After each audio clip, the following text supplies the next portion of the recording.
Mafia boss's wife carries a shocking secret that could tear apart an entire criminal family in the night. After 11 months of marriage, boss Dante has never touched his wife, and he bluntly says, "I've never loved her." Elena, the wife, thought she would have to pack her bags and leave in humiliation. Unexpectedly, before he died, her father had managed to hide a deadly scroll of parchment directly inside her prayer book. Drama erupts when the mole who betrayed the entire family turns out to be security captain Matteo, all because his daughter was kidnapped by the enemy and they sent back a finger. A shocking plot twist transforms the female protagonist from a mere figurehead into someone who holds the lives of the entire underworld in their hands. He dissected the truth, leaving her emotionally exsanguinated. "Depart if you must, little saint, but do not mistake a duty of care for affection."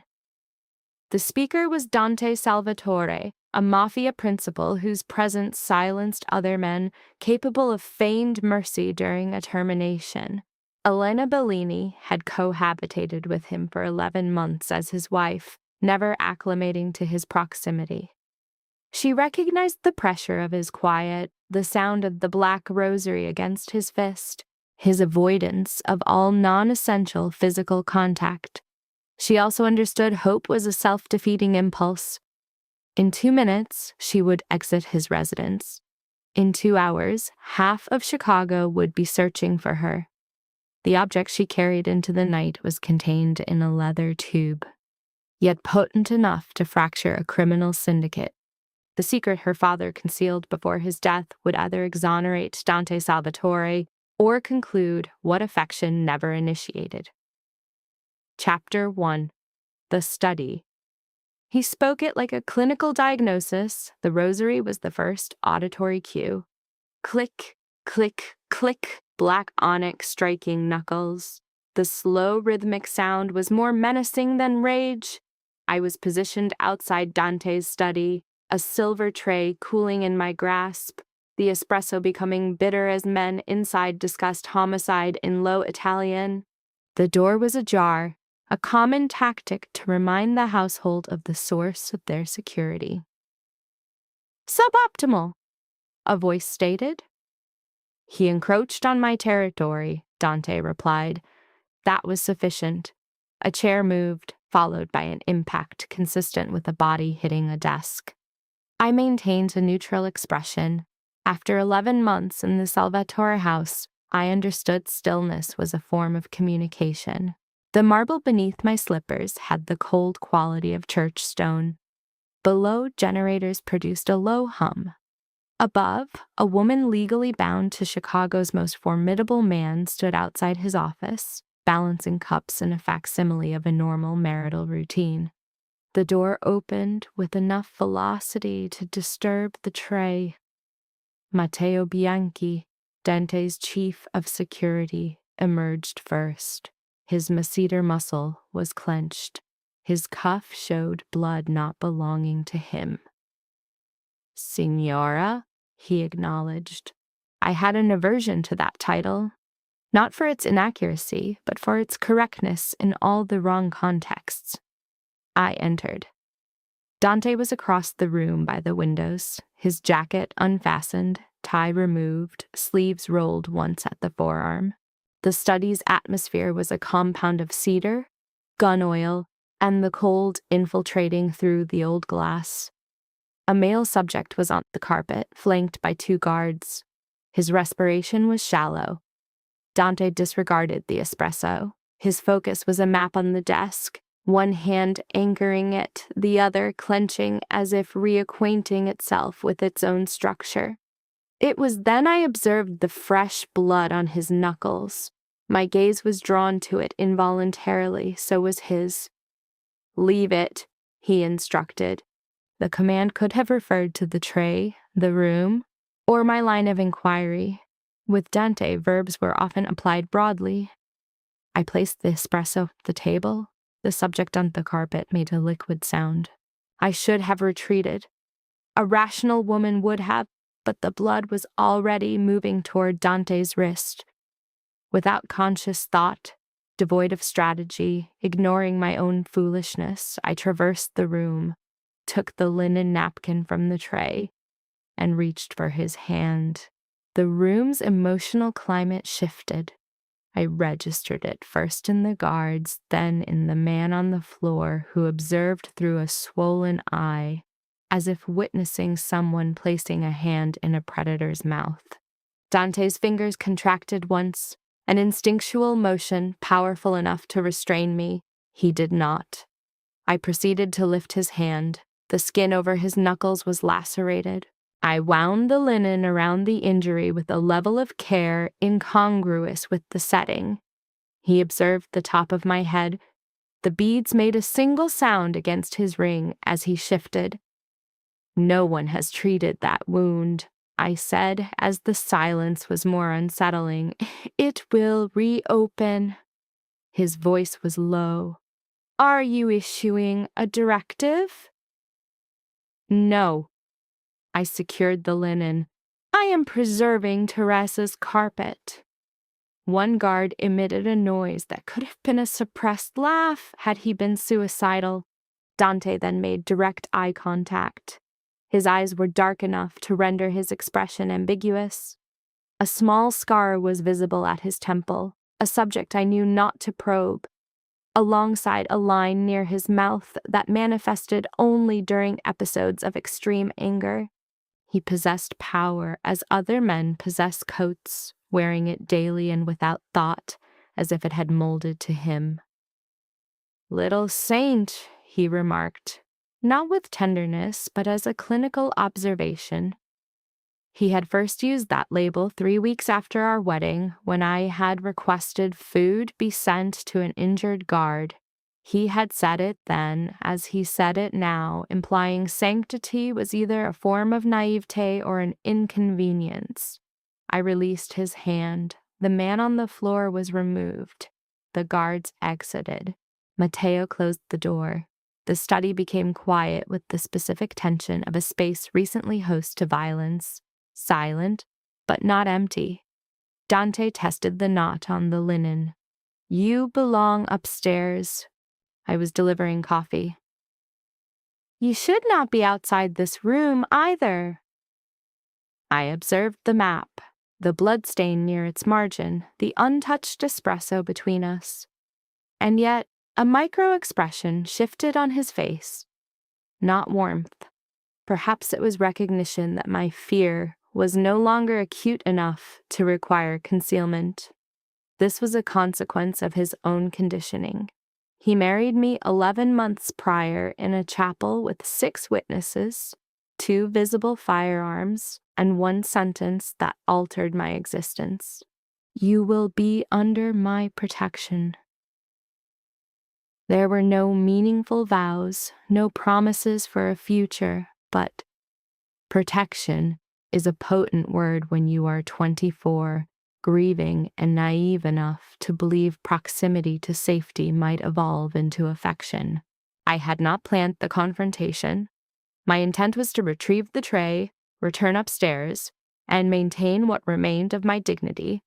Instead, I vocalized the question, was any part of it authentic? The generator hummed. Dante's focus remained fixed. "Elaborate." I despised that response. It confirmed his awareness of my meaning. "The marriage." The words were difficult to produce. Why I was kept here, why you observed me as a liability and not. I stopped at the precipice. With only 2 paths forward, reveal my vulnerability or dissemble. He intervened. "Because I gave your father my word," he stated, "and because my name made you a less accessible target." He paused, the rosary beads clicking. "If you are asking if I married you from love, Elena, the answer is negative." The room remained physically stable. I registered that first. The second impact followed. "I have never loved you." His voice was not raised. That was its violent quality. He stated it as an established, documented fact. I anticipated a wave of humiliation. It did not come. Instead, it was a precise feeling, like a structural failure in a place no one could see. I nodded once. My throat constricted. "Understood." I said. His eyes blinked once in response. Tears were not an option. I would have preferred to ingest glass. I picked up the tray, my hands requiring a task. He observed me arranging the cups, straightening the napkin, as if imposing order could mitigate the psychological damage just inflicted. Elena. It was the first time he had spoken my name in several days. I looked at him. He appeared on the verge of adding a qualification, perhaps to lessen the blow or to intensify it. I would never find out because I executed the only available action that preserved my sense of self. I walked out. Upstairs, I retrieved the document tube from a hidden compartment in my wardrobe, the small leather repair kit that belonged to my father, and the prayer book with a broken spine I had kept at my bedside since I was 12. I placed the wedding ring on the nightstand. I left the silk robes Teresa had purchased. I abandoned the life that had never fully accepted me. As I neared the front stairs, Matteo stood from his post. Signora, do not, I said, my voice low. Perhaps he registered my expression. Perhaps he understood not to initiate physical contact while I was in such a controlled state. He allowed me to pass. Outside, the November air penetrated my coat. The gates opened, as no one in Dante Salvatore's residence would anticipate his wife leaving on foot at night. The city air was a mixture of damp stone, exhaust, and lake wind. I continued walking. Behind me, the gates closed with the finality of a cathedral door. I did not turn back. Chapter 2. The apartment above St. Cecilia. His behavioral controls followed me. The apartment retained the sense of glue, dust, and aged paper. My previous life existed above the Bellini Restoration Studio in 3 small rooms with uneven floors and windows that shook when buses went by. I had been absent for nearly a year.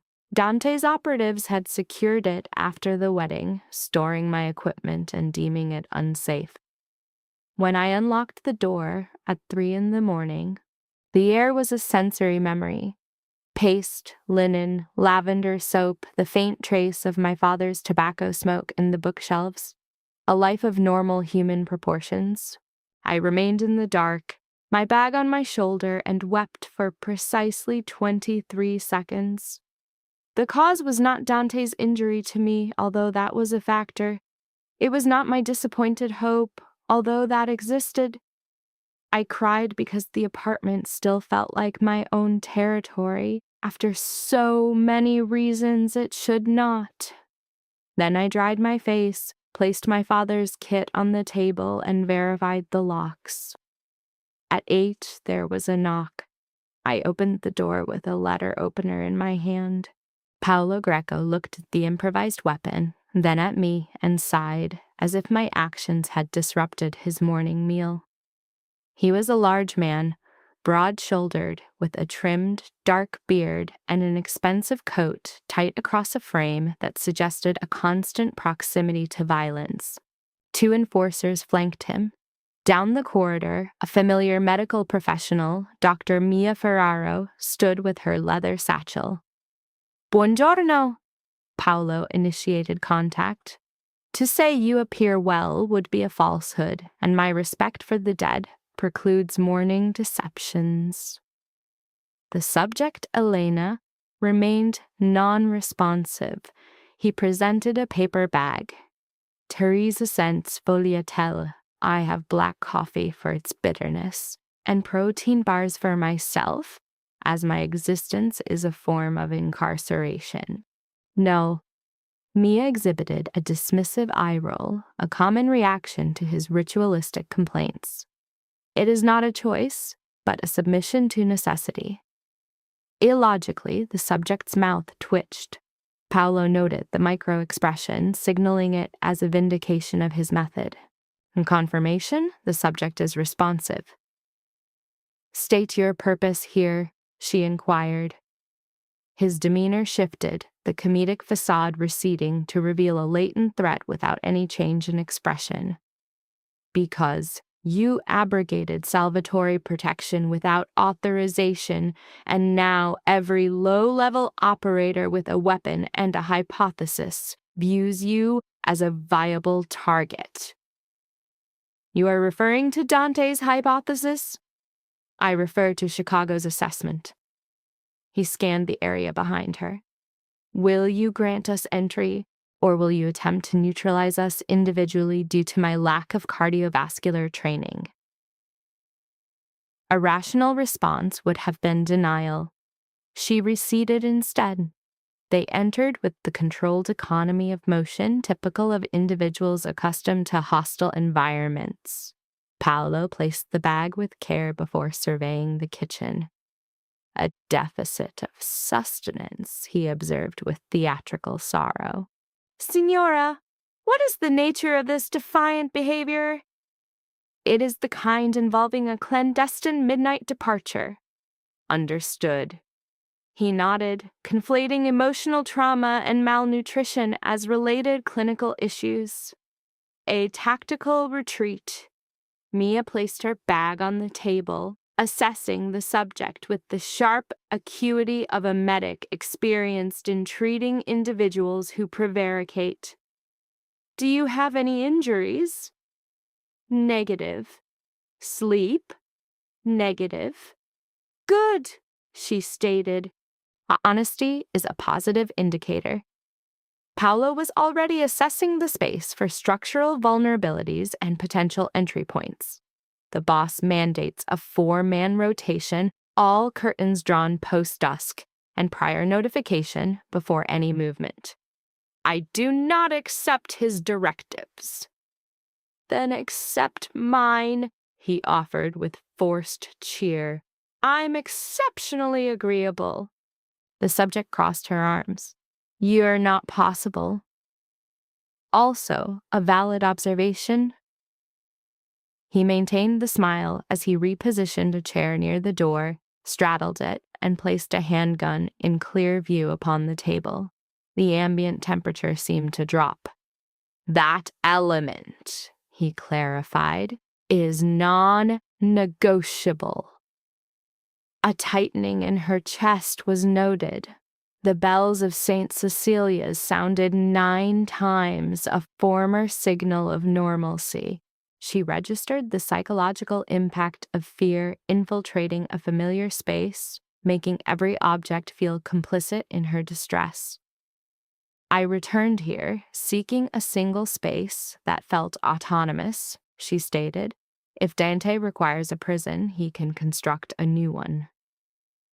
Paolo's expression shifted, not to softness, but to a more cautious state. His orders were not for your removal, Elena. He used her given name. This, more than the weapon, induced a state of unease in the subject. What were his orders? To ensure your continued respiration. A second knock preempted her reply. None of the occupants displayed a startled response, which was in itself alarming. Paolo rose with fluid motion. Mia secured her bag. The guards flanked the door. The subject discarded a letter opener, recognizing its theatricality. Paolo opened the door. Dante entered as if holding title to the apartment. He was dressed in black wool without an overcoat, showing no reaction to the cold. Raindrops were visible on his shoulders. The hallway behind him fell silent, a phenomenon consistent with his presence. He secured the door himself and conducted a brief environmental scan, noting the old drafting table and unwashed glasses. His focus then settled on the subject. The wound on his knuckles was now dressed in sterile gauze, a procedure someone else had completed. Her awareness of this detail was noted as a symptom of fixation. You are not secure here, he stated, bypassing pleasantries. Predictable. You were not a source of security at your residence either. His gaze fell to her bare hand where a wedding band had been. The situations are not analogous. They felt analogous. The ensuing silence was palpable. Paolo, likely calculating his proximity to a conflict zone, retrieved a protein bar and announced his intention to consume it in the hall. Mia took his arm, escorting him out. The guards followed. The apartment door closed. The subject and Dante were isolated for the first time since the incident in the study. She resisted the impulse to retreat as he approached. "Your actions were reckless," he observed. "You provided me with intelligence. I acted upon it." A muscle in his jaw clenched. "You departed without a security detail. You departed without the status of a wife." The remark registered. A small, hard, emotional response was observed on his face. She should not have desired that reaction, yet she did. He closed the distance until the cold on his clothing was perceptible beneath scents of cedar and smoke. Her pulse rate elevated. He registered this, as his observational acuity is total. "There are operatives searching for what your father concealed," he said softly. "They will leverage you to acquire it." "I possess nothing." Riccardo Viscari holds a contrary belief. The name was significant within the Salvatore organization, associated with an advisory allied role. Her father had once labeled him charming in a tone reserved for existential threats. "If this concerns my father, that information was pertinent prior to our matrimonial contract." "Yes." His direct affirmation was more disarming than any defense. She stared. "Is that your complete statement?" "It is the truth." She emitted a short, incredulous laugh. "You favor the truth only when it functions as a weapon." His eyes shifted to her mouth for a fraction of a second too long. This was the first near incident. It manifested in the space between them. Acute, unviable, a phenomenon she refused to classify. He then increased his distance. "You may remain here for the day," he dictated. "By nightfall, you will relocate to one of my secure locations." "No." "Little saint." The tone was cold again, a spare yet possessive vocalization. He spoke it like a hand gently placed on her neck. "No," she reiterated. He observed the prayer book on her table, an object she had taken reflexively. His gaze remained there, unreadable. He then moved to the window, parted the curtain slightly to survey the street, and let it fall. "You can resent me from a more secure location," he stated. "I do not resent you." This was the core issue. The admission was audible to both. When he turned back, a subtle but dangerous shift occurred in his stillness. She should have retracted the statement. Instead, she remained stationary, her hands trembling, allowing him to witness her lack of learned emotional control. He offered no further comment, as none was required. After his departure, Paolo re-entered with 3 additional protein bars and an expression of tactical despair. "What?" he observed, glancing between the subject and the closed door. That was sufficiently tense to be metabolically significant. The subject sat, her legs exhibiting sudden weakness. By noon, armed personnel were in the hall, and a new vehicle was stationed on the corner. Dante's protocols were superimposed over her former life, like iron fused to lace. She had returned home, but his influence had preceded her. Chapter 3. The Ledger Room.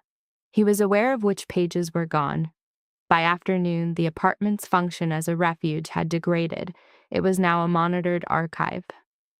The subject engaged in her work, a coping mechanism. The meticulous nature of paper restoration demands focus, mitigating feelings of humiliation. The studio below had weathered its closure well. The oak tables were dust-covered, but structurally sound. The presses stood along the wall like silent observers. Her father's magnifying lamp was still positioned over the main bench, its bulb clouded.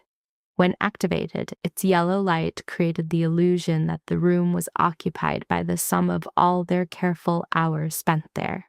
She donned her apron, a threadbare blue garment, its pocket stained with ink, confirming her identity. Above, boots patrolled the hall at regular intervals. Protection and surveillance are functionally identical terms, depending on one's psychological state. The prayer book was open beneath her lamp. It had belonged to her mother, then to her after her father began to compartmentalize his faith. The leather cover was worn smooth at the corners. 2 years prior, she had repaired its broken spine herself, her father observing from a distance with an expression she found indecipherable then, and more so now. Dante's examination of this book earlier suggested it was a locked container he had previously attempted to breach. This observation had been a source of cognitive dissonance throughout the day. She commenced her analysis at the hinge. Restoration is a discipline combining diagnostics with careful listening. Paper reveals its points of trauma if one suspends impatience. She flattened the book, inserted a micro spatula under the new lining, and immediately detected an anomaly. It was not age-related, but a matter of weight distribution. The board was imbalanced. She paused, recalling her father's instruction against rapid investigation. Concealed items are easily damaged by crude discovery. Applying controlled moisture to the paste seam, she allowed the linen to relax, lifting a corner just enough to reveal a narrow cavity excavated within the board. It was empty. Her pulse faltered. An object had once been concealed there. It was long, thin, and dimensionally consistent with a folded strip. A bell rang from the downstairs entrance. The subject's startled response was severe enough to cause her to mar the paper with the fingernail. Cursing softly, she covered the book with linen and moved to the stairs. Paolo was in the doorway below, holding 2 coffees with an expression of profound inconvenience. "I have brought offerings," he declared, "1 black, for your ongoing distress, and 1 with sugar, as even those embracing martyrdom require glucose. You have no actual work, do you?" "Incorrect. My presence here is my work." He also raised a paper bag. "And before you inquire, I did not bring pastries. Mia asserts that if I continue to process my emotions through consumption, my jawline will become a permanent casualty." "Mia exhibits sagacity," Paolo noted, hand to his chest. "Lower your voice. My infatuation already eclipses my dignity." He ascended the stairs unbidden, as boundaries were merely suggestive in Dante's sphere. Upon seeing my workspace, he whistled. "This environment always evokes rain and an old church." "It's paste," I clarified. "Its effect induces a desire to confess future transgressions." "That presupposes self-control." "A cruel observation." He placed the coffees down, leaning over the prayer book. "Is this the artifact of note?" I directed a sharp gaze at him. "Noteworthy to whom?" He recoiled immediately. "I am not culpable." "Be cautious." "To individuals instructed against contact." This implied Dante. A cold sensation permeated my stomach. Before I could process fear or anger, the doorbell chimed once more. This time, Baldo's expression became devoid of humor. He moved past me, a hand already concealed within his coat. "Remain here," he instructed. I did not comply. From the landing, I observed Matteo admit Dante. He traversed the studio silently, his coat dark from the wind again, his gaze assessing the entire room in a single sweep. The tables, shelves, Paolo's cooling coffee, the covered artifact. "It's an imposition," I stated without forethought. "Your habit of entering a room like a final sentence." Paolo emitted a sound caught between a plea and a gasp. Dante disregarded him. "Reveal it." Defiance was the logical response. Instead, I withdrew the linen cover. He positioned himself beside me at the table, his proximity unnervingly close. His body heat radiated onto my sleeve while the room remained cold. His rosary was wrapped around his hand, the beads dark on his skin. A single click, my autonomic nervous system registered it. "I found a hollow within the board," I explained. "It is now empty. You conducted spine repairs 2 years prior." "Correct." "Who had access to the book subsequently?"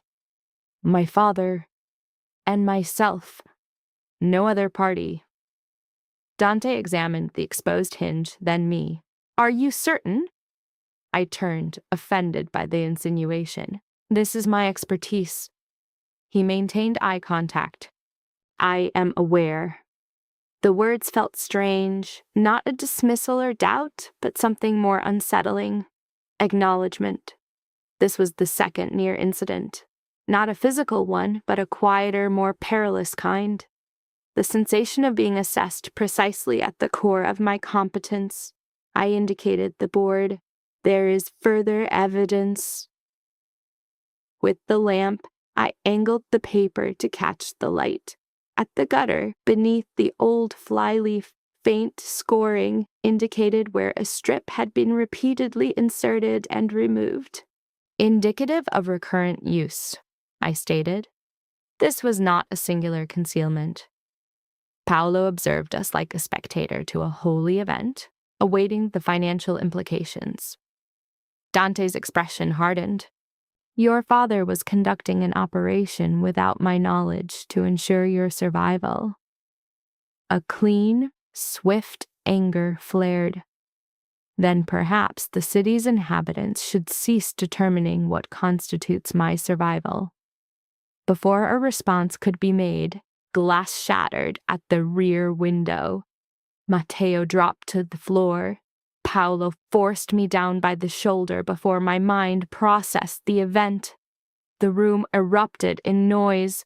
Boots, gunfire muted by brick, Teresa's scream from upstairs, Paolo lamenting a potential death while hungry. Dante's movements were terrifyingly precise. He overturned the work table, shielding me and the book in one action, then drew and fired twice through the window before I registered the external shadow.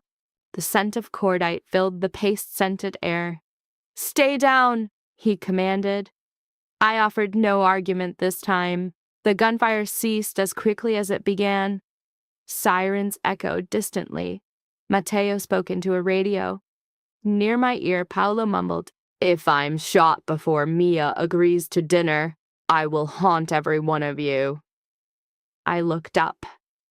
Dante remained over me, a hand on the toppled table, his body shielding me from the broken window. A thin line of blood tracked his jaw where a shard had struck him. "You're injured," I noted. He held my gaze for a moment too long, as if the observation held more weight than the bullets. Then he straightened. "They located the book too fast," he said to Matteo. "There is an informant in close proximity." The concept emerged. Betrayal. Not yet articulated, but present. As men boarded the window, Dante retrieved my prayer book himself, handing it to me as if it were a live explosive. "You will accompany me," he stated. I clutched the damaged book to my chest. "No." His eyes shifted to the shattered glass, then returned to my face. "That was your reply." He was mistaken. My reply formed when I grasped that he knew the book's importance before I did, and had never revealed why. Dante had noted her hands on the first day. for they never shook around damaged things. He had noted her that night in the study, for she took his bleeding hand as if it were a man's, not a weapon's. Observing her now, clutching the prayer book amidst broken glass, Dante understood two facts with stark clarity. Riccardo had acted sooner than anticipated, and Elena Bellini would prefer to die defiantly than submit quietly. Pity the men who would interpret that as a flaw.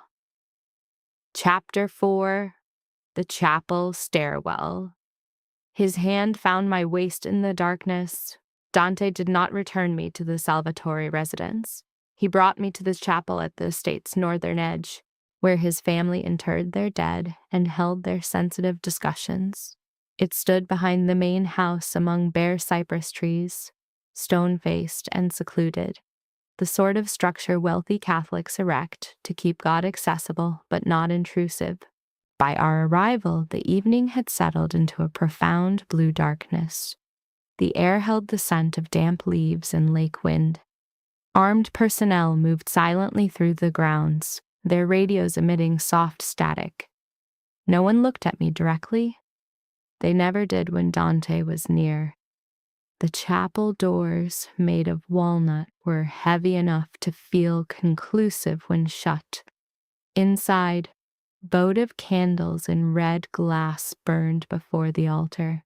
Gold leaf accented old saints whose faces implied they had endured far worse men than ours. The marble floor retained the day's chill. I stood beneath the painted dome, holding my book and feeling like a trespasser on another's grief. "This is not a secure location," I observed. "It's a place where walls do not have ears," Dante countered. "That is marginally reassuring." He glanced at me. "You should cease affecting fearlessness when you are angry." "I am not affecting it. I am aware." His acknowledgement was more irksome than an insult would have been. Teresa Rossetti appeared with blankets, tea, and the air of a housekeeper who found all armed men deeply tiresome.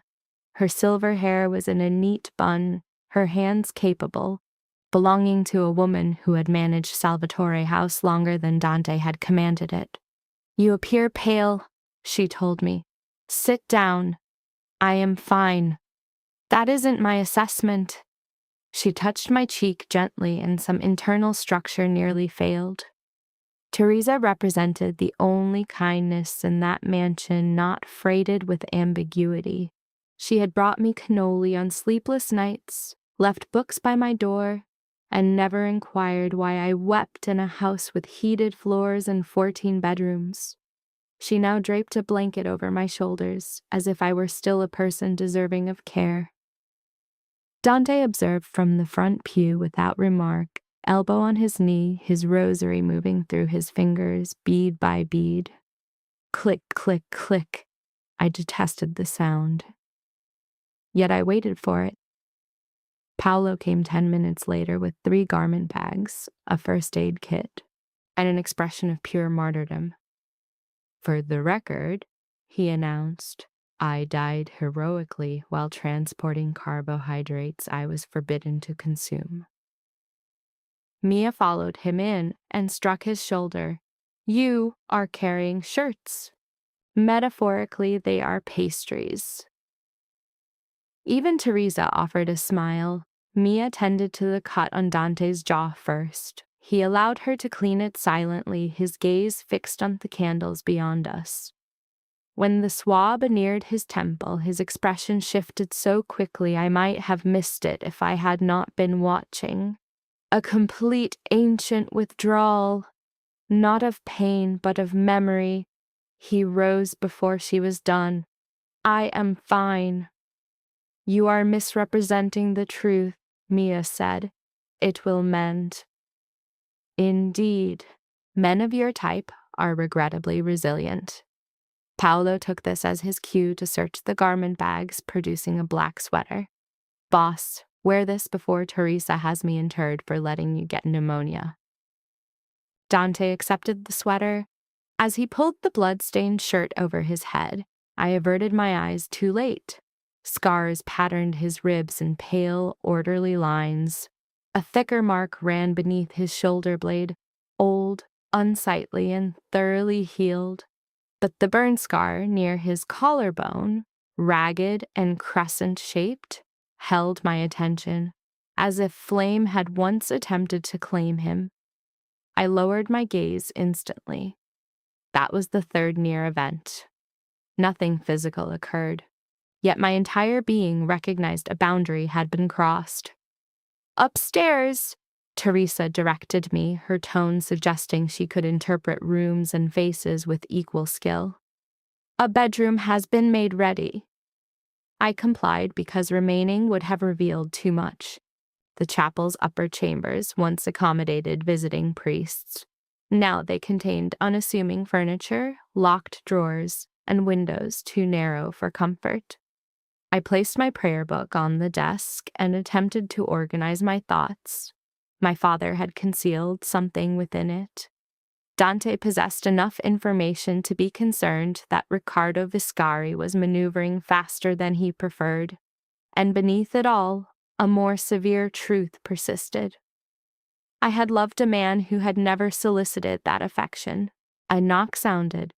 I opened the door expecting Teresa, but Dante's form filled the doorway. He wore the black sweater now, which made him appear less like a public menace and more like a private and more potent one. The rosary dangled from his hand.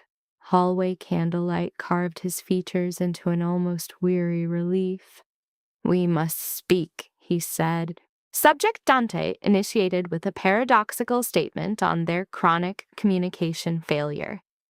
A micro display of contempt, resembling a smile, preceded a rhetorical request for entry, prompting her involuntary compliance. His calculated avoidance of a personal religious item registered positively in her internal assessment. He then disclosed that her father had alleged, 6 days pre-mortem, to have proof of a long-term intelligence breach within Dante's organization. This betrayal, he explained, placed her in direct but unspecified danger following her father's death. Her reaction was a catatonic freeze. Dante concluded by framing the evidence as a deliberately obscured puzzle. Her conclusion about the marriage was confirmed as a protective maneuver against a rival, Riccardo. The knowledge that her father had sanctioned this union induced a shock response that superseded anger. Her demand for disclosure was dismissed as a security risk, with Dante clinically reclassifying her from an individual to the target. This prompted a suppressed emotional reaction. He then reduced the physical distance, a non-tactile assertion of control, and presented his actions as a binary choice between her death and his formidable protection. He deflected responsibility, framing her own peril as the factor that had dictated his hand. His affirmative yes provoked her familiar, infuriated reaction to his blunt honesty, a factor that complicated her feelings of animosity. This internal processing was cut short by an external threat, heralded by auditory and olfactory cues of fire.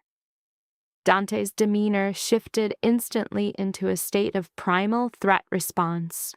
He physically secured the subject by the wrist, then waist. As alarms and approaching personnel escalated the crisis, issuing the terse command, "Move," he propelled them toward a stairwell engulfed in descending smoke. The fire's origin was a candle stand igniting a textile near the nave. Amid the disorganized response of other personnel, the subject faltered on the stairs. Dante reacted by securing her at the waist in a firm, non-negotiable grip. He then utilized his own body as a shield against the panicked crowd, pulling her clear of a falling brass fixture an instant before impact. The collision forced her into his chest, her hand making contact with the significant scar beneath his sweater. He exhibited a momentary freeze response, a somatic indicator of a triggered trauma she intuitively registered as latent violence. After a brief paralysis, he resumed action. guiding her through the smoke toward an exterior door as others attempted to quell the flames. Outside, she exhibited signs of smoke inhalation. Dante confronted her, his physiological state showing high arousal, including dilated pupils and a fury directed not at the situation but an internal memory. In a moment of uncontrolled disclosure, he stated, "Lucia died in smoke," identifying her as his sister. He immediately reverted to his command persona, terminating the emotional exchange. The full details of this past trauma were later relayed to her by an associate. The historical trauma was clarified. His 16-year-old sister, Lucia, and mother, Sofia Salvatore, had perished in a car fire when Dante was 19. The subject, Elena, recontextualized his behavior, identifying his lack of affect as a symptom of this trauma. The chapel fire was assessed to be a controlled act of intimidation. Amid the silent cleanup, she returned to her father's prayer book, operating under the principle that no event in Dante's world is accidental. She began her examination with a magnifier as dawn broke through a high window. The subject reported sleep deprivation and recurring tactile hallucinations of Dante's grasp, which her mind rationalized as the grip of a commander. She noted with frustration that this somatic memory bypassed her conscious will. Drawing a metaphorical parallel from her father's book-binding craft, that heat reveals structural deceptions, she applied the concept to people.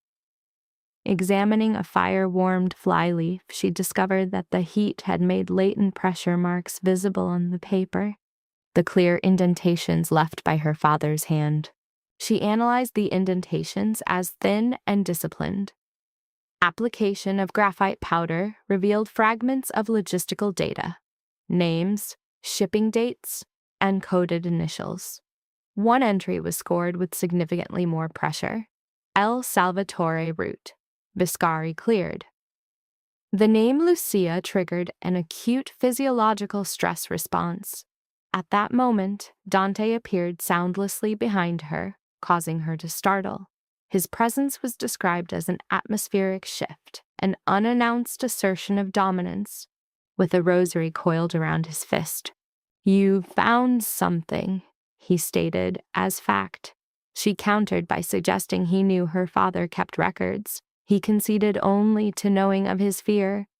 Regretting the tactical error of revealing her discovery, she controlled her breathing and adopted a clinical tone to explain the forensic methodology of heat-activated pressure impressions. As she spoke, Dante invaded her personal space without making contact, a maneuver of psychological pressure. His proximity was close enough for his scent to be a discernible, complex sensory input. With his profile silhouetted by the lamp, he paused, then quietly commanded her to read the findings. She obeyed, listing 3 routes, 2 payments, 4 familiar initials, and the critical link between the names Lucia and Viscari. The resulting silence was palpable. She verbalized her deduction that this was incomplete intelligence. Dante's gaze then moved directly to a leather document tube on her shelf. His stare located her secret before she could conceal it, exposing it through his superior observation rather than her confession. "You took that when you left," he said, the statement both an accusation and a sign of recognition. She assumed a defensive posture, justifying her possession through her father. Her denial of the tube's contents was dismissed with a single utterance of her name. This broke her composure. Her fine motor skills deteriorated as she opened it. Inside was a vellum scroll previously indecipherable to her, which she had kept to honor her father's deathbed charge to prevent Bellini cowardice from burying the truth. She had withheld it, she admitted, because trusting him felt like submission. Now, exposed, the item was the point of contention. His jaw tensed. He accused her of concealing it, her ignorance of its contents being irrelevant to him. Her counter-query on his own trustworthiness was met with a telltale muscle tic. He refused to take the vellum until she placed it on the table, a symbolic surrender. The document was a ledger, its data obscured by ecclesiastical Latin shorthand. Dante's reading pace slowed, indicating the gravity of the information. Ricardo paid to clear the Joliet route, he announced. The statement induced a vertiginous shock. "For Lucia," she whispered. "For the car." The subject collapsed into a chair, processing the implications, her father's secrecy, her own objectification, and the machinations that led to her marriage. The realization that she had been treated as a pawn, not a person, was acute. She challenged Dante's foreknowledge of Ricardo's betrayal. His no was instantly believable, which she found infuriating.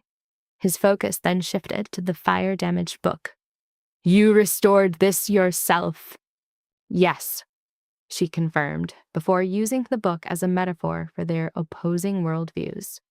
"You think violence is the only thing that can keep a structure together," he countered, "and you think care changes what something was built to carry." The shared gaze was a moment of dangerous, non-physical intimacy. A sharp knock interrupted them. An associate, Matteo, entered to report a security threat. 2 unregistered vans at the east gate, preceded by a 10-minute loss of a camera feed. Dante's expression became inscrutable. "Inside help," she stated. Subject Matteo's gaze registered a deviation in my perceived status. It contained markers consistent with either nascent respect or tactical concern. Disambiguation is difficult in individuals whose professional persona is built on controlled aggression. "Yes," he affirmed, "and not from the lower levels." Dante transferred the vellum, issuing a directive. "Lock this in the lower vault." As Matteo complied, I initiated an intervention before he turned. "No, well, this act drew the immediate focus of both dominant males. Absent that document," I stated, "our assets are your assertion and my deceased father." I rose, my pulse rate escalating. A duplicate must be created first. Matteo's micro-expression indicated surprise, likely at my capacity for assertive negotiation in a high-threat environment. Dante's ultimatum: "You are granted 60 seconds." I initiated the task. The material, like myself, resists haste, but my procedural memory was unimpaired. I secured the document under glass, applied translucent archival tissue, and used a raking lamp to enhance the ink while transcribing the columns in mirrored notation. This counter-espionage technique was a paternal instruction designed to create a facsimile unreadable upon initial inspection. Upon completion, subject Paolo entered abruptly, carrying 3 phones, 1 pastry, and exhibiting an agitated state. "Positive development," he announced. "I have located the surveillance breach. Negative development. The perpetrator is literate. Our threat level is critical." His visual sweep of the scene, the vellum, Matteo, my expression, Dante's, induced an immediate cessation of his report. "Ah," he revised, "our emotional state is also critical." Even Matteo's facial musculature showed a near reaction. Paolo observed the pastry in his hand with profound sadness, a classic displacement behavior. "This explains my sublimation of romantic frustrations into confectionery pursuits."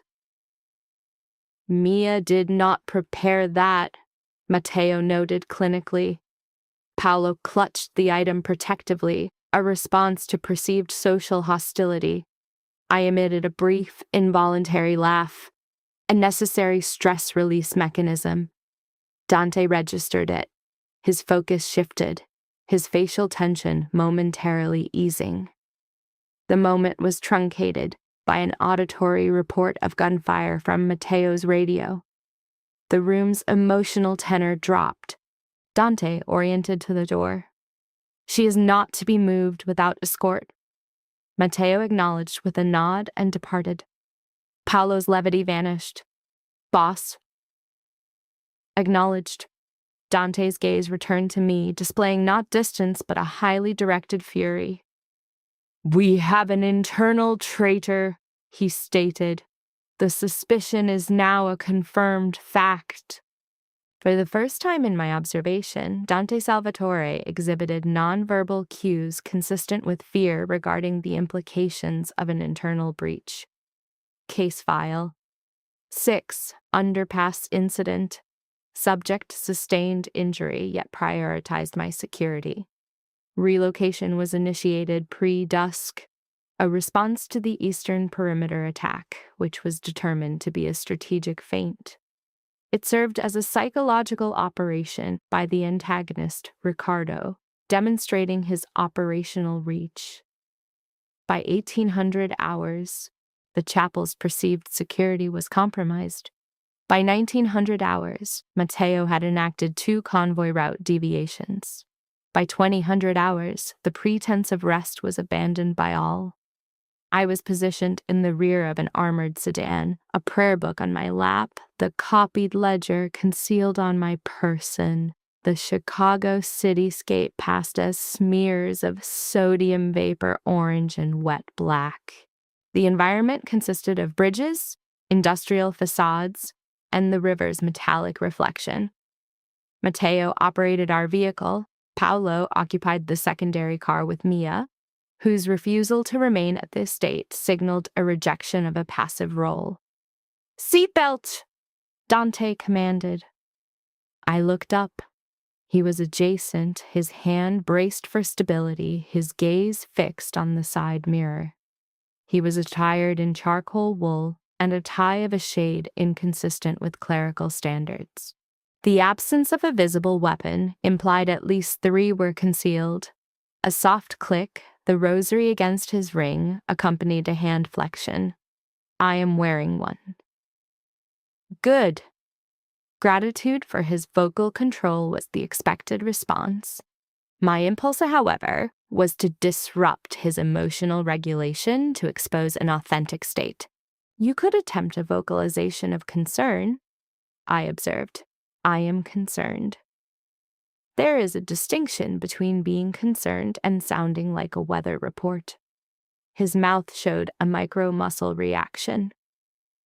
Little saint, if my vocal tone matched my internal state, Matteo would precipitate a vehicular catastrophe. From the front, Matteo affirmed, "Correct." This was my first exposure to his humor. It triggered an involuntary laugh, preempting my fear response. Dante's gaze shifted to the sound. He did not smile, but his focus lingered. Another near expression. The convoy entered a freight overpass, a space defined by damp, gray concrete pillars. I perceived the environmental shift before I understood it. Matteo's posture became more rigid.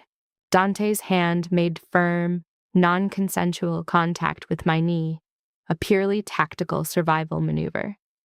"Down," he commanded. The initial kinetic impact struck the lead vehicle. The sounds of stressed metal and shattering glass followed. Matteo vocalized an expletive while executing an evasive turn, causing me to collide with Dante's torso. The subsequent events were a coordinated ballistic ambush. Dante relocated me to the floorboard for the second volley, shielding me with his body. The vehicle's atmosphere became saturated with cordite and glass particulates. An external vocalization in Russian indicated the presence of contract operatives. "Stay under me," Dante said. The directive was tactically redundant. No other position was available, yet the command registered with somatic intensity. The rear window imploded. Matteo returned fire through the compromised windshield. The vehicle rocked from another impact. Dante placed a firearm in my hand. I stared at the object. "Safety is disengaged," he instructed. "Point and discharge only if your door is breached. I know." His delivery acknowledged my non-combatant status without condescension, a psychologically potent gesture I resented. He exited the vehicle in a single, fluid motion, engaging hostile fire with terrifying precision. I perceived him in fragments through the shattered glass. Dark coat, controlled violence. He exhibited the brutal economy of motion common to those for whom inefficiency is fatal. An assailant approached our door. I executed the directive. The firearm discharged. The target collapsed with a cry I would later recall in sleep. I experienced a motor freeze response. Matteo retrieved the weapon without diverting his gaze, maintaining fire with his other hand. "Elena," he ordered, "breathe now. Decompensate later." To our left, Paolo shouted, "If I expire here," informed Mia my physique was at its peak. "Cease vocalizing and move," Mia retorted. A shape ambushed Dante from behind a pillar. I perceived the knife, his turn, then his blood. My scream was suppressed before it formed. He neutralized the threat with one close-range shot, then staggered against the concrete. Rapid exsanguination was visible at his side. The subsequent events are a blur of instinct-driven actions. The attackers retreated as quickly as they appeared. Distant sirens became audible. Matteo was relaying coordinates. Paolo, ambulatory, approached with a saturated sleeve. Mia moved to Dante's side, but he repelled her. "Elena first." "I'm not bleeding," I said.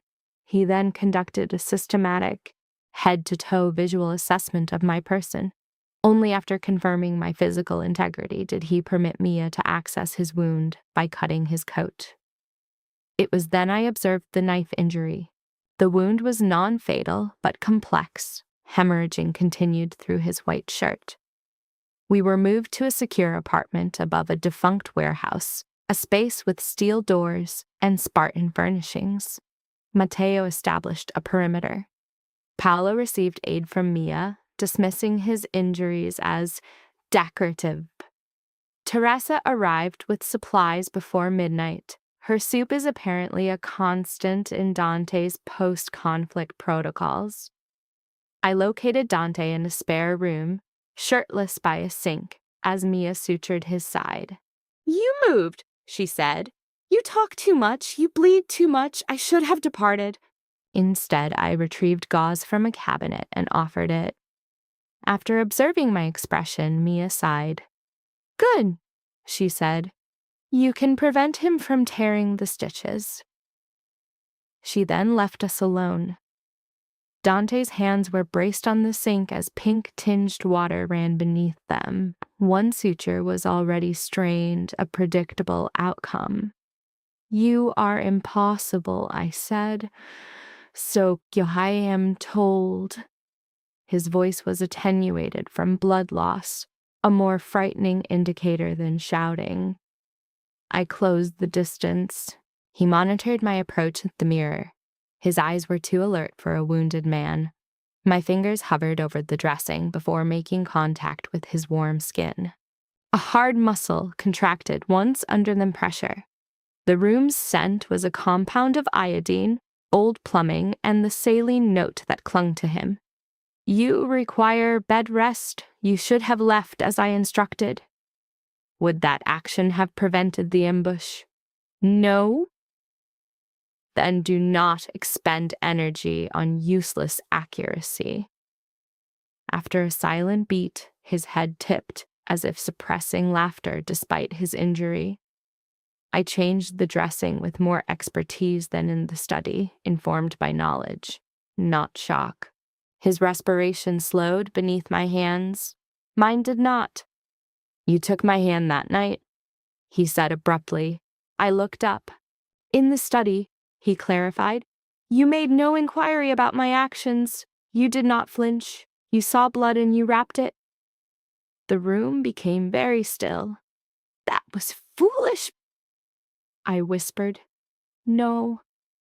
His gaze dropped to my mouth, then lifted in an overt act of restraint. "That was the first irrational act performed for my benefit in years that did not have an attached price." My throat constricted. It was the core of his fixation, verbalized in a context where pain had made honesty cheap. I secured the bandage, my hand trembling as I finished. He noted it, as he noted everything. "Elena, I should have distanced myself then. I did not." "If you cease looking at me in that manner," I said, the words strained, "I might retain my sense of what I am supposed to do." A transient emotional exposure was observed as the subject's expression, occluded as rapidly as an atmospheric electrical discharge. This served as the patient's perceived consent. He initiated contact with calculated slowness, affording ample opportunity for withdrawal. None was taken. His hand made contact with her cheek, a simple tactile stimulus, the pressure from his thumb on her jawline, the transfer of body heat. A notable lack of force was employed. The labial contact was akin to a somatic actualization of suspended respiration. It was brief. Asymmetry and stability was noted on the patient's part. His mouth met hers with the control of an individual treating intimacy as a volatile ordinance. The subject's inhibition was palpable before the underlying drive. He broke contact first, his forehead inclining toward hers. "This is the limit," he stated, his vocalization distorted and subdued. "Further progression would mean disregarding your fear." "I do not fear you," she asserted. The declaration appeared to startle both parties. His eyes closed for a single beat. Upon reopening, his pupils were dilated. "The conflict begins tonight," he announced. As if cued by the statement, Matteo's knock sounded at the door. "Boss, Ricardo has compromised the Southern accounts. 3 fatalities. 2 warehouses are burning." Dante's posture corrected with discernible effort. The effective softness receded. The dominant persona returned, marked by the patient's touch. He moved toward the exit, then paused. His hand grasped the rosary by the basin. Instead of securing it, he transferred the object into my palm. Black onyx, retaining his body heat. "Retain this," he instructed, my focus fixated on the beads between us. "For what reason?" His gaze locked with hers. "Because in the event of a breach, I require one of my possessions to be in your hand." He departed before a response was possible. In the hallway, operatives began to move with urgency. Hostilities had commenced. Chapter 7. The transit platform. A viable opportunity for dissociation presented itself. The reality of conflict, I observed, did not resemble glorified combat. It resembled 3 simultaneous auditory alerts from communication devices after midnight. It resembled Teresa, in a state of repose in a chair, her own rosary on her wrist, having ceased to segregate spiritual appeals from logistical necessities. It resembled Matteo with a blood stain on his cuff that altered in hue over hours and never originated from the same source. It resembled Paolo attempting social bonding rituals with Mia as she debrided a projectile wound from his arm, while he threatened litigation against a deity for recurring trauma.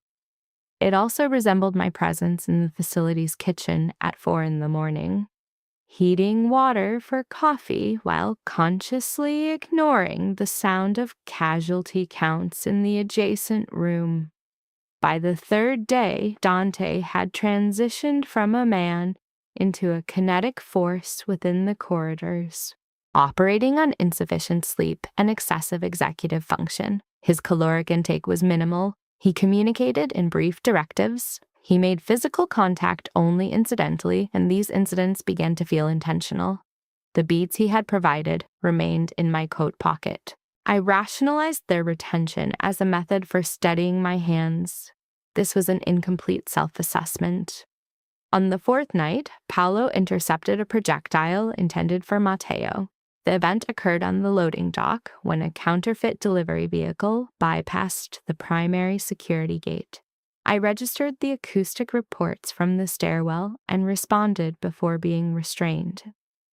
Upon reaching the concrete floor, Mia was already positioned beside Paolo, applying bimanual pressure to his flank as his pallor increased with theatrical intensity. "Inform my mother," he vocalized, "that I was exceptional." "You are viable," Mia retorted. "For now." Blood saturated the space between her fingers. He shifted his gaze and registered my presence. "Ah, Signora, excellent. If I lose a renal organ, inform others it was in the defense of art." "You have an aversion to art," Matteo stated, positioned nearby, a rifle still in his grip. Paolo's expression contorted. "I appreciate paper with a high emotional valuation." Then his demeanor shifted as the pain stimulus registered fully. I knelt on the opposing side, applying a compress as directed by Mia. Paolo's hand gripped mine with sufficient force to cause pain. The sensation was welcome. Pain is a useful anchor when acute stress threatens dissociation. "You are not permitted to expire," I stated. He blinked, his bravado replaced by a sudden gravity. "Not before dining with Mia." Mia's head rose sharply. "Paolo, observe!" he rasped. "Hope." They transported him upstairs in a viable state. The biological residue remained beneath my fingernails for the rest of the day. That evening, Mia intercepted me on a rear staircase, displaying signs of exhaustion and with Paolo's blood on her footwear. "Egress is still an option," she said. I stared at her. She placed a passport and a rail ticket into my hand. "My natal name, not my marital one. Bellini. Dante is unaware," she stated. "Teresa knows. Matteo can transport you to Union Station under the pretext of a medical transfer. An eastbound train departs at 9:40. A contact is in Philadelphia. After that, your destination is unrestricted." The ambient air pressure seemed to decrease. "You are facilitating my escape?" "I am facilitating a choice while one remains." Below, a door closed with force. Men communicated via radios. Elsewhere in the structure, Dante issued a command in Italian that induced immediate silence from 3 subordinates. Mia moved closer. "Elena, listen. He will ensure your safety to the point of his own demise. That is not synonymous with providing a life outside this environment." I looked at the passport. Bellini. The name felt like a path not yet foreclosed. "What of Paolo?" I inquired. "His prognosis is positive if I maintain my professional animosity." The remark almost elicited a smile. Almost. Mia's expression softened. "You are not a captive. Do you comprehend? If you remain, it must be an informed decision to accept this darkness, not because his intensity obscures the inherent cost." By 9:30, I was on the station platform. Matteo stood 6 feet away in non-uniform attire that failed to conceal his readiness. He had posed no questions. This fact, more than any perceived empathy, suggested the action was not ordered by Dante. Matteo's adherence to protocol was too rigid for him to orchestrate a compassionate betrayal. The platform's olfactory profile consisted of diesel, damp concrete, and decomposing pretzels under heat lamps. Familial units were gathered. A small female in a yellow coat dragged a plush rabbit. I drew no secondary glances. It should have registered as autonomy. Instead, it felt like an observation of my own life from an external point. My bag contained my father's tools, a prayer book, the ledger copy, and a cream envelope I had possessed for months, unopened, knowing its contents with certainty. A fellowship acceptance from the Vatican Conservation School in Rome. My pre-Dante objective. Before the arrangement of marriage as a security measure, before understanding the profound attachment one could develop for a static, secure room, I opened it, this platform. Acceptance, lodging, commencement date. A future of archival dust and sunlight, not steel doors and armed personnel. I scanned it once, folded it with precision, and tore it into halves, then quarters. Not because Rome's value had diminished, but because it belonged to a former self who believed that evading a threat was equivalent to neutralizing it. Riccardo would still possess the names. Dante would continue his conflict. Paolo would still be hemorrhaging upstairs, and I would spend my remaining years analyzing whether that departure was an act of courage or an act of cowardice presented in superior footwear. The train's lights became visible around the track's curve. Matteo approached. "If you board," he said softly, "I will ensure you are not followed." I looked at him. "Do you believe I should?" An unreadable expression crossed his face, perhaps weariness or pity. "I believe," he said, "this environment consumes females who expect males to become more temperate than their fundamental design allows." The train's approach intensified. This should have been the deciding factor. Instead, I reached into my coat and touched the rosary Dante had placed in my hand-post ambush. Any warmth was now purely a memory trace. Yet, my fingers retained the haptic memory of each bead. Click, an imagined sensory input, but it was sufficient. I turned from the train. Matteo exhaled sharply through his nose. "You are certain?" "No." My voice exhibited tremors, "but I am returning." The consequence of the decision manifested immediately. Rome was nullified. The Bellini identity was no longer a future. Any residual naivete was now a product of choice, not of ignorance. A different state, more burdensome, more authentic. When I re-entered the warehouse near 10:30, Teresa assessed my expression and extended her arms wordlessly.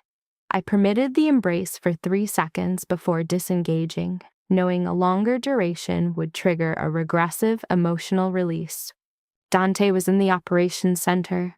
Maps, monitors, men, silence. He looked up at my entrance. His gaze shifted to the bag on my shoulder, to the crushed train ticket in my hand, then returned to my face.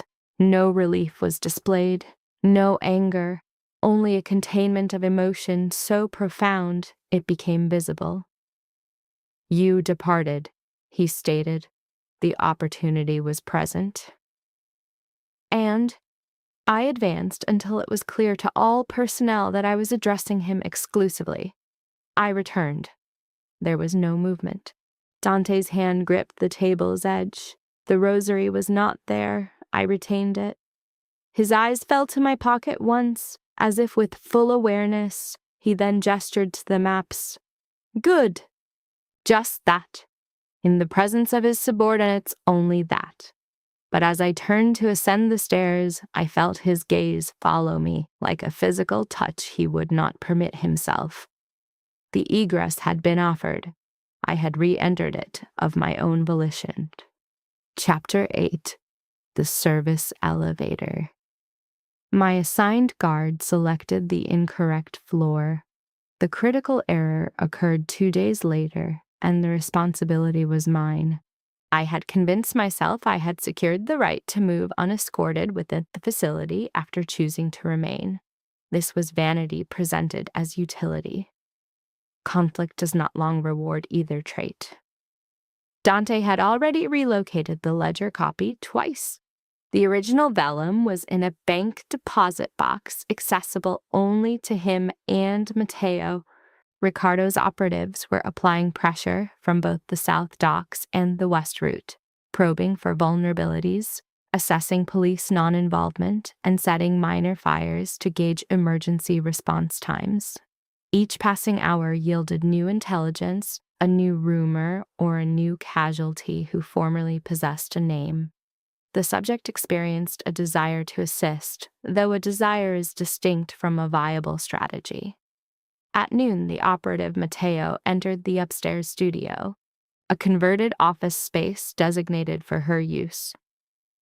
"The prayer text requires enhancement," he stated. "The boss needs a clean version by tonight." She failed to question why Dante did not make the request himself. She did not register Matteo's lack of a communications device. She overlooked the principle that individuals under extreme duress are most volatile when exhibiting a calm demeanor. Consequently, she accepted the folder, placed the rosary into her coat pocket, and followed him toward the service elevator. The door sealed behind them with a perfunctory mechanical sound. The subject observed the control panel. He selected B3. The record's archives were on B2. Her pulse registered a single, sharp increase. Anomaly detected. Matteo's hand lingered into the control. Negative. The subject's perceptual field constricted. He did not brandish a weapon. It was an unnecessary gesture. The betrayal manifested more clinically in his persistent gaze aversion. "Why?" she inquired. The elevator continued its descent as steel cables hummed overhead. "My daughter," he replied. A cognitive delay preceded her comprehension. Matteo never discussed family. For men of his archetype, silence is a form of security. "Ricardo has her. He acquired her 3 weeks ago." The words emerged devoid of affect, worn smooth by mental rehearsal. He transmitted images initially, then a digit from her guard to confirm his tactical position. The elevator descended. "You compromised the routes?" she whispered. "I created delays, opened access points, overlooked intelligence I was meant to intercept." "And Lucia?" For the first time, his gaze met hers. His expression showed no apology, only the architecture of a ruin. "I was not present for that event," he said, "but I am aware of who was. Ricardo has utilized this specific coercive tactic against fathers for longer than Dante is aware." The doors opened to concrete and shadow. Awaiting them were not Ricardo's uniformed soldiers, but contract personnel. Inexpensive jackets, gloved hands. One of them seized her arm. The subject deployed her father's micro spatula into the dorsum of his hand before he could establish a firm hold. He vocalized pain. A second operative struck her with sufficient force to induce photopsia. Matteo swore, arresting her fall before she impacted the wall. "No damage to the face," he commanded. "He requires her to be recognizable." The subject rotated her head and expectorated blood onto his footwear. His eyes closed for a fraction of a second. "I merit worse." "Affirmative," she stated. They proceeded with the abduction. The basement level was an old cold storage facility, abandoned after the river line had shifted years prior. Concrete, corrosion. The ceiling retained the memory of removed refrigeration hooks. The room used for her confinement had previously stored flowers. It now contained a metal chair, a floor drain, and a single fluorescent light that cast all organic matter in the pallor of spoiled milk. Ricardo presented himself an hour later. He possessed the elegance of an antique blade. Silver hair, a navy overcoat, gloves soft enough to imply wealth that never required manual labor.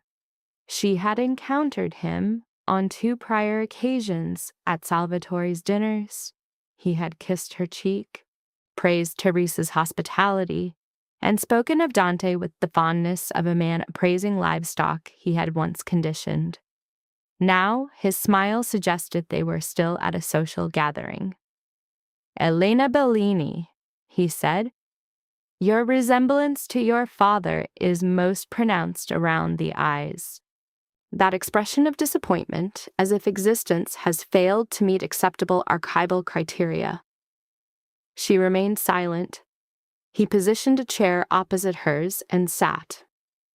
Dante always did have a preference for difficult subjects. I am not his. Ricardo's smile mutated. Not in the legal sense.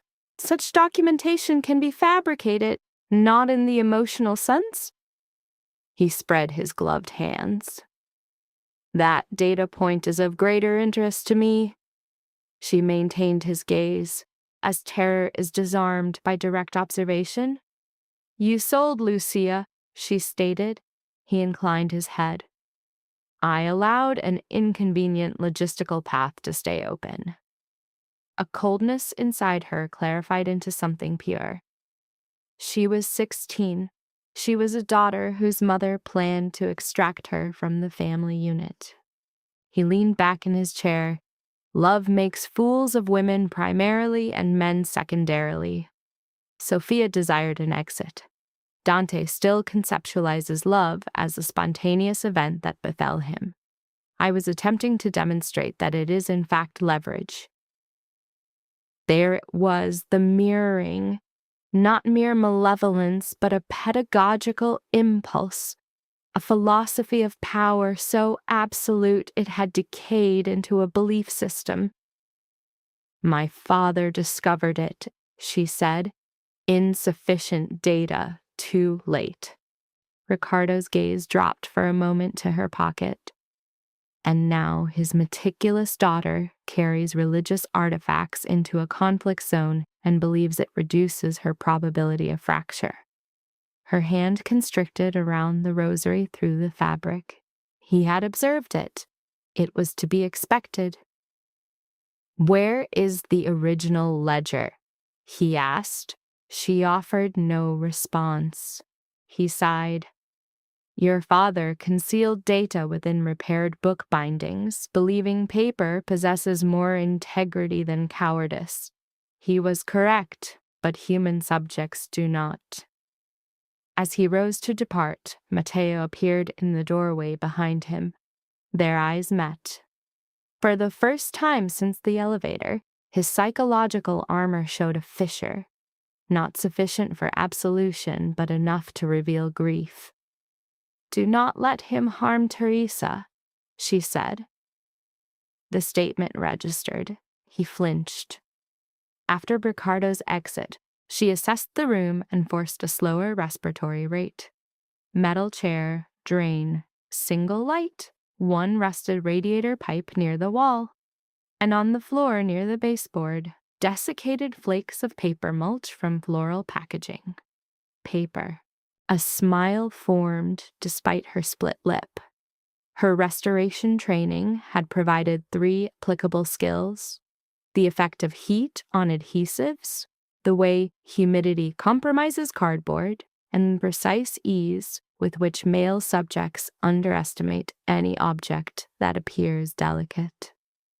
She tore the hem of her slip, saturated it with condensation from the pipe, and started to work on the old electrical housing with a pin from her hair and the spatula from her boot.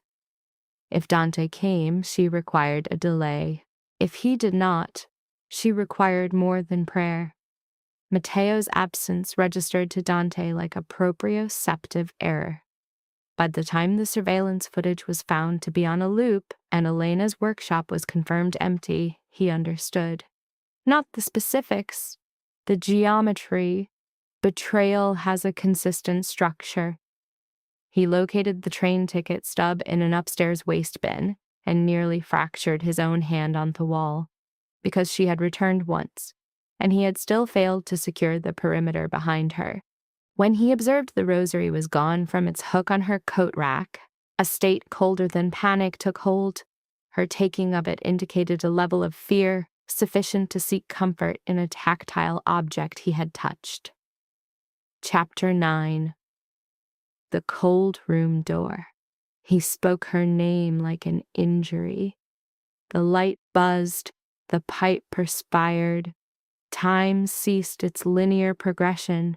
She worked, not with elegance, not as a conservator in a sterile studio with a climate-controlled table and gloves, but as the daughter of a restorer and the wife of a crime boss who had exhausted all capacity for subtlety. She pried the electrical plate free with the hairpin, divided the wet fabric into narrower strips, and introduced the damp fibers to the exposed junction until the current arced and sputtered. The initial spark cauterized her knuckle, the second extinguished the light. The sudden darkness was an auditory event. Shouts erupted outside. Boots, a curse. An operative pulled at the door, found it obstructed by the metal chair she had wedged under the handle, and began to apply force. She moved to the far wall, rosary coiled tightly in one fist, and waited with her father's spatula in the other, as if it were a holy relic and not a shard of sharpened steel. The door gave way. The first man entered, blind to the lack of light. She slashed his cheek and moved low beneath his grasp. He seized her coat, not her throat. The fabric ripped. She ran. The corridor beyond was refrigerated and lined with old transport racks. Red emergency lights were active at floor level. Alarms had begun to sound from a level above. The cause was not her actions. The cause was a new arrival. Gunfire echoed in the distance. Her limbic system processed the identity of the source before her prefrontal cortex. Dante. She moved toward the gunfire, a behavioral paradox indicating that survival had become intertwined with proximity to him. A hand seized her wrist at a corridor junction, forcing her against the concrete. Matteo. He was bleeding from the shoulder, his respiration indicating imminent collapse. Wrong direction, he stated. You are not authorized to direct me. Listen. His grip relaxed. Ricardo relocated my daughter an hour ago. He had been deceived. There was never going to be a trade. A complex emotion registered on his face. There was only a control mechanism. She stared at him. He pressed a key card into her hand. West Freezer Gate, end of the hall. It accesses the loading ramp. Paolo's unit is staged there. And Dante? His gaze shifted past her toward the sound of approaching gunfire. He engaged Ricardo directly. Meaning he acted alone, meaning the version of him that survived this encounter might be functionally altered. She could have fled. That was the logical exit strategy, perhaps more valid than the train station platform. An open gate, an escape vector, sufficient chaos to facilitate a disappearance. Instead, she heard herself ask, "Where?" Matteo produced a single, fractured laugh. You truly did return for him. I returned with my eyes open. He gave a single nod, as if the answer belonged to a code he understood. Then he transferred the service pistol from his belt to her hand. 2 steps later, a projectile perforated his chest. The kinetic energy threw him backward into the wall. He appeared surprised, which was the most psychologically disturbing element. She dropped beside him on instinct. Blood filled his oral cavity as he attempted to vocalize. My daughter, he articulated. We will locate her. His head moved once. Negative. Or too late. The data was ambiguous. He pushed at her hand until she understood the gesture was meant to confirm she had the key card, not to request comfort. She took it. His fingers gripped her sleeve for a final second. Inform Dante, he whispered. I was weaker than he was. He then expired before she could offer him a therapeutic lie. The subject, Elena, deprioritized the casualty, compelled by the demands of the active conflict. The passage revealed a main storage area where recent ordnance had compromised cold room integrity, and armed individuals maneuvered through vapor from damaged pipes. One deceased was a known contract killer, another a guard loyal to Dante. She traversed both bodies to find Paolo behind a pallet, his pallor extreme but his verbal functions intact. He acknowledged her with, "Ah." The missing wife returns. "Mia owes me $50. My wager was on you stabbing someone before crying. You should be convalescing." She countered, "I am in medicine now. This is field work." He observed the weapon in her hand, a display of simultaneous pride and profound concern. Nearby, Mia reloaded her firearm with focused efficiency, her relief upon seeing the subject a palpable, painful flicker. "You're bleeding." Elena dismissed the injury.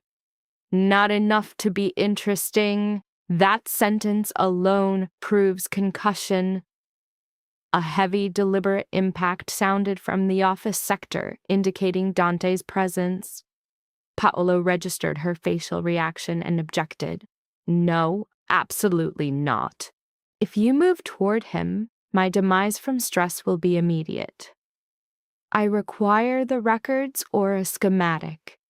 Mia stared. Elena stated rapidly, "I understand old storage architecture, church annexes, freight basements. The layouts are reused.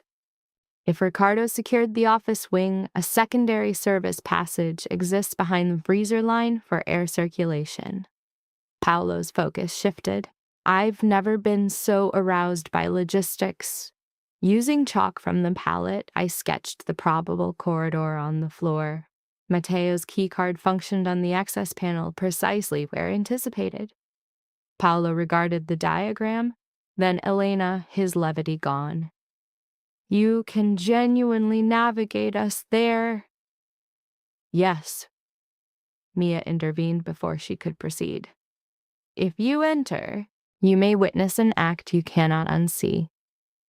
Elena recalled the study, the blood, his primary focus on her survival post-ambush, and the restraint he showed when fear overrode desire. "I know," she affirmed. They advanced. The service corridor was constricted, its coolant pipes weeping condensation. It terminated at an office with a compromised door, an overturned desk, and Riccardo Viscardi kneeling, held by Dante's grasp on his throat. For a brief interval, her presence went unnoticed. Dante's back was turned. His firearm lay on the floor, and blood marked his hairline and cuffs.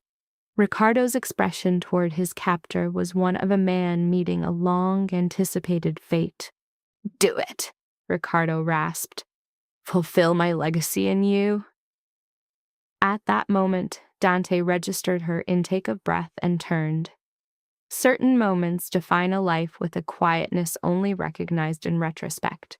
Dante's realization of her survival was such a moment. His entire demeanor shifted, a volatile mix of murderous intent, relief, and rage.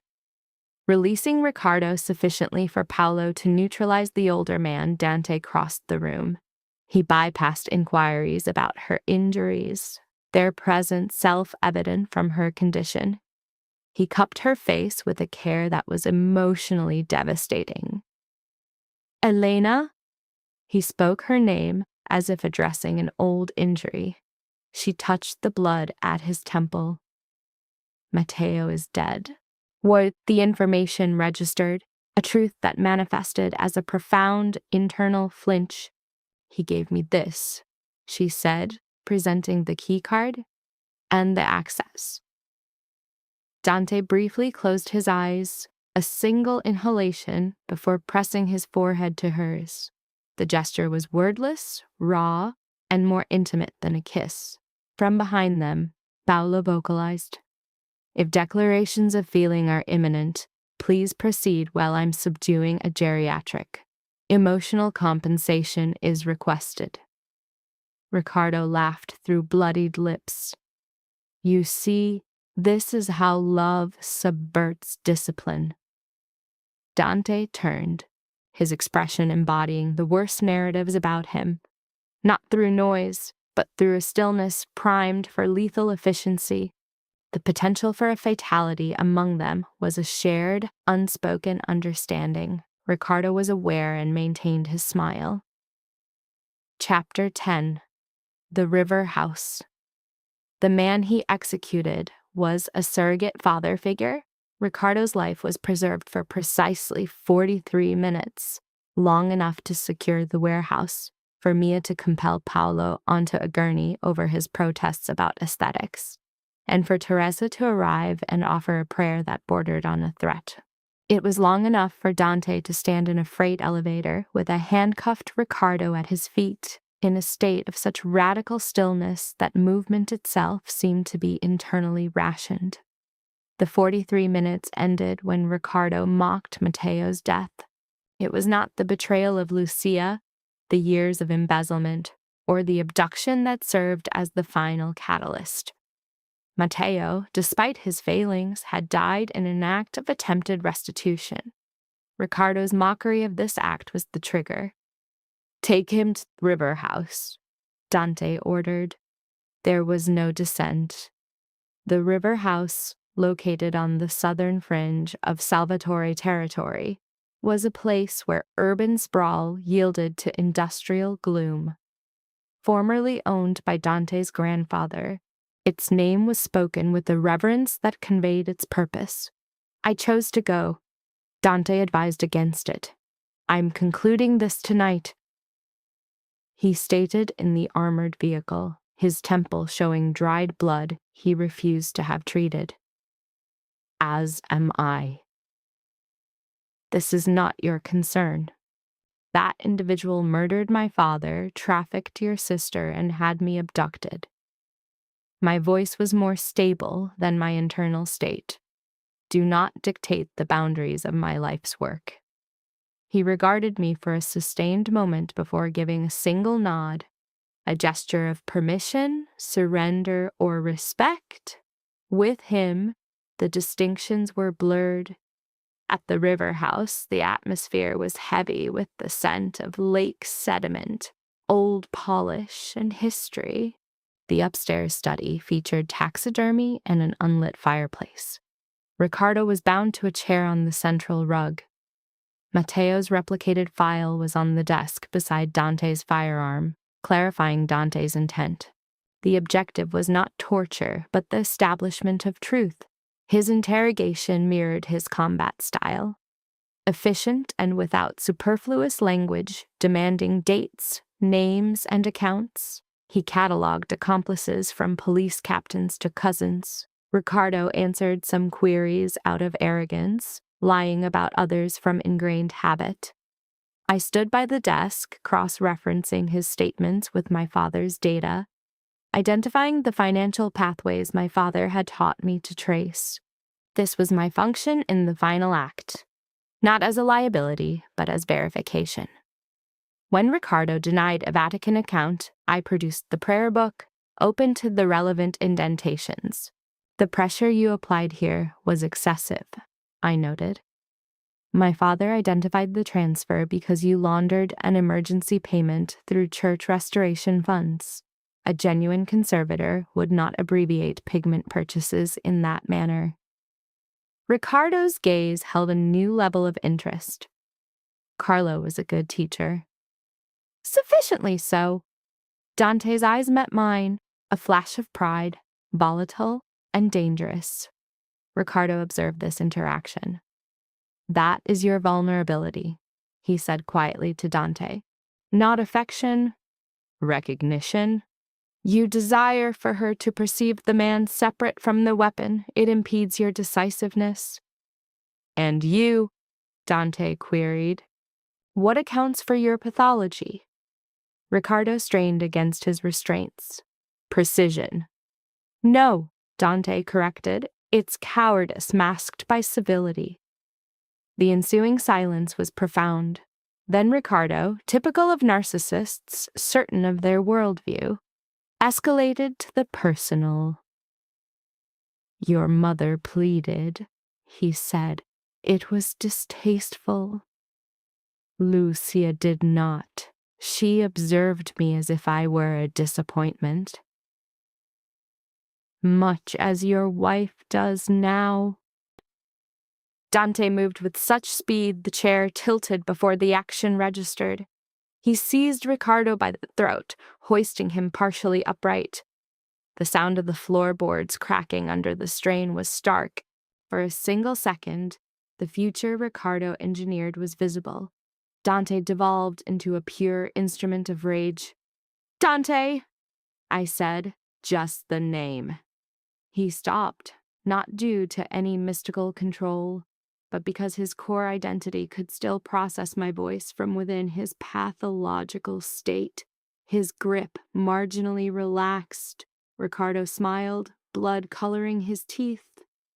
"There, that is the hesitation," I continued. "Sophia would have abhorred what you became, but she would hate this more." Dante released him. He returned to the desk, took the ledger, and passed it to me. "Read the final entry." I looked down. It was my father's mirrored script, payment codes, and route clearances. A final note, untranslated in my haste. If found post-mortem, Sofia Salvatore attempted to escape with evidence. Viscardi caused the fire. Dante must not become his legacy. A constricting pain seized my chest. When I looked up, Dante read the truth in my expression before I could articulate it. His disposition shifted, not softening but aligning into purpose. He looked at Ricardo as if finally comprehending the precise nature of the debt owed. He did not use his hands. He used the penknife from my repair kit, my father's knife. Its bone handle and narrow blade, once for leather work, was repurposed. Model. It was not a weapon for spectacle, but an instrument of precision.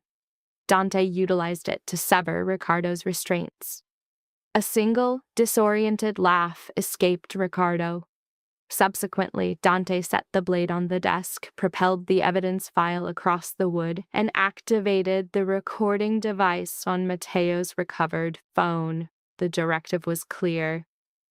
"You will provide a written confession detailing every compromised official and sold route." A pause. "Then you will verbalize it for the record." Ricardo hesitated. My refusal results in a terminal gunshot wound to the mouth, followed by the dissemination of the ledgers. The subject's confident demeanor vanished. The process took 11 minutes. He complied, operating under the belief that our system absorbs scandal more readily than it does morality. His confession was secured after Dante enumerated the precise number of Ricardo's frozen offshore accounts and which mistresses were now under federal observation. A symmetry of tactics, a reflection of methods. Upon completion, Dante administered a single, fatal shot to the heart. There was no rhetoric, no theatricality, only an efficiency more unsettling than overt aggression. Ricardo collapsed to the floor and remained inert. I maintained visual contact, a conscious decision. Later, with the body removed and the file triplicated for distribution to 3 separate rivals of Ricardo's, ensuring its wide circulation, we were alone in the River House study as dawn approached. "He altered you," I stated. Dante observed the bloodstain on the carpet. "Correct. And so?" His focus shifted to me, then to the open prayer book, to my father's knife beside it. And I was confronted with choosing my own path. The consequences of that choice were all around us. Matteo deceased, Paolo injured, Lucia still missing. The concept of our innocence was no longer even a remote abstraction. Yet a phase had concluded. Teresa's call came shortly after sunrise. Paolo was conscious, requesting soup and praise. Mia had displayed emotion only in Teresa's presence. The implicated officials had begun betraying one another. Dante took the call, listened, and then released a breath. He looked at me from across the disordered room and spoke the only words with any relevance after such a night. It is concluded. Chapter 11. At the kitchen table, he posed the question without feigning simplicity. Conflicts have messy conclusions. Remains required interment. Accounts required closure. 2 police captains tendered resignations citing health issues, a common euphemism for fear in Chicago. The press reported on organized financial malfeasance and a tragic warehouse incident. Lucia's name was never published. My father's name was not published either. Dante ensured both were memorialized in stone regardless. Lucia's in the family chapel, Carlo Bellini's in St. Cecilia's side garden, where paper flowers from old memorials often blew against the fence. Paolo's survival was an event he broadcast to all as a grand inconvenience. I experienced a near-death epiphany, he informed me 3 weeks later from a chair in Salvatore House's renewed kitchen. If Mia continues to reject me, I may be forced to become compelling. Mia scoffed from her position at the stove. Begin by consuming your medication. Teresa tapped his shoulder with a utensil. And cease posturing at the soup. This is not posturing. It is how I manifest grief. My laughter was forceful enough to make me double over. This, I believe, was the start of healing. Not with tranquility, but with absurdity being readmitted into our environment. I had not returned to Dante's bedroom. This seemed to surprise everyone but Teresa, who was courteous enough to feign ignorance. We cohabited now by mutual agreement, but I maintained a separate room in the East Wing and a workspace near the library, where the morning sun illuminated the conservation table Dante had constructed for me from reclaimed walnut and steel. He had done so without consultation. I called the act tyrannical. He noted the drawers were suede-lined, so my suffering would be elegant. We were relearning each other in subtle increments. His habit of taking coffee only post-dawn and only from my hand, my tendency to speak excessively when anxious, and to become silent when already wounded. The way his hand would sometimes pause near my back in dense rooms, never making contact. How certain noises still disrupted my sleep. And how he never feigned obliviousness on the nights I sought the chapel garden over my bed. The rosary had become a shared item by unspoken consensus. At times it would be in his hand during meetings, the beads clicking against his knuckles as they had on the night I first stood outside his study holding coffee. My hope as fragile as glass. On other occasions, finding me absorbed too long in damaged texts, he would place the beads by my lamp and depart without comment, as if acknowledging that fortitude could be transferred. One wet afternoon, Paolo entered my workspace with a sealed box of pastries and a bearing of gossip. I offer cannoli and intelligence. Which is the more dependable?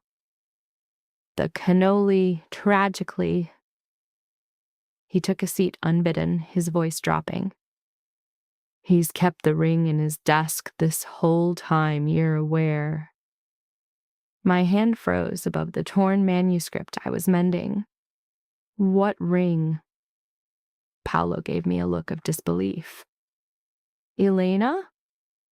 If I am forced to explain your own tragic narrative device, I'll invoice you for my time. A flush of heat spread up my neck. You are insufferable. Yet I am also well informed. He leaned in. Also, if you cause him emotional distress now, Mia has stated she supports both women's rights and wrongs, but she will still compel me to guide him through it. Please consider your timing. I tossed a crumpled piece of tissue at him, which he caught with an air of injury. That evening, Dante located me at the kitchen table mending a child's missile. Teresa had found it in storage, its edges charred from the chapel fire. Its pages were fused by aged smoke. Outside, rain patterned the windows. Inside, the aromas of garlic and basil from Teresa's cooking lingered. The residence felt remarkably human. He placed 2 cups of tea on the table and waited, as if mentally preparing. Paulo has spoken to you. It is a constant behavior. Regarding the ring, I met his gaze. He did not deflect. One lesson learned post-conflict was that Dante's candor was more immediate once cruelty was no longer his primary defense, not less difficult, merely faster. Yes, I acknowledged. He retrieved the ring from his pocket, setting it between us on the table. My wedding band, unadorned gold. Its small size seemed incongruous with the magnitude of turmoil it had endured. I retained it, he stated. I am aware. I should have given it back upon your return. Likely. He gave a single nod, accepting the criticism, then took the seat across from me. His forearms came to rest on the aged wood where Teresa worked dough.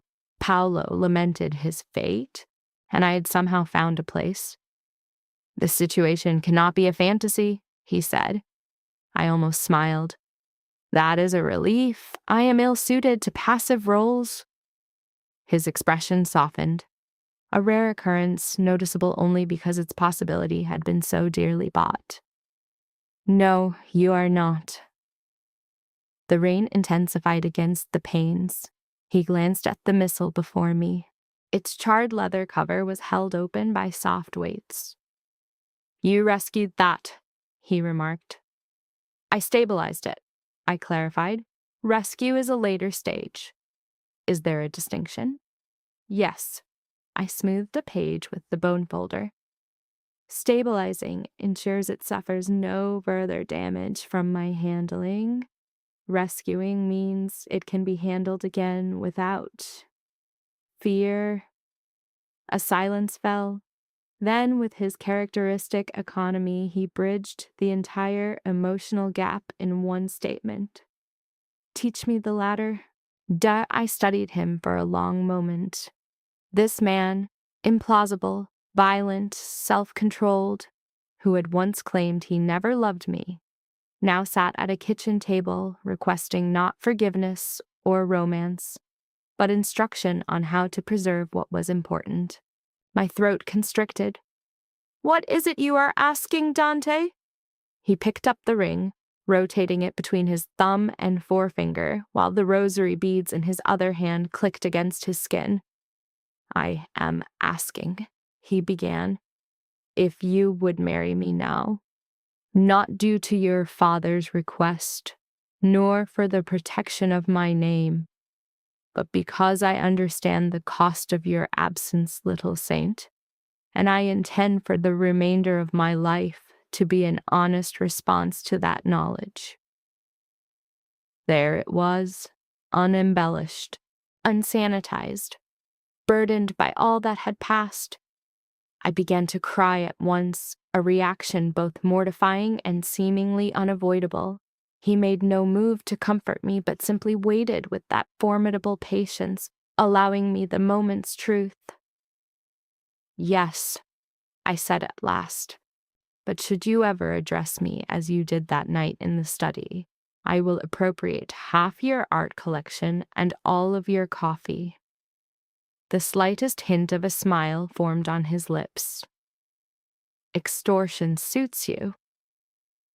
He then moved around the table, his pace slow, providing ample time for me to withdraw. I did not.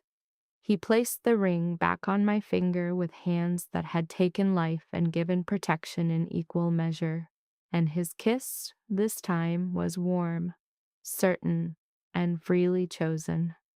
There was no haste, no anxiety masquerading as passion. From the doorway, Paolo whispered, "If I am needed, I am weeping for clinical reasons." Mia then pulled him from view by his collar. Dante's forehead rested against mine for a moment. The kitchen was awash in lamplight.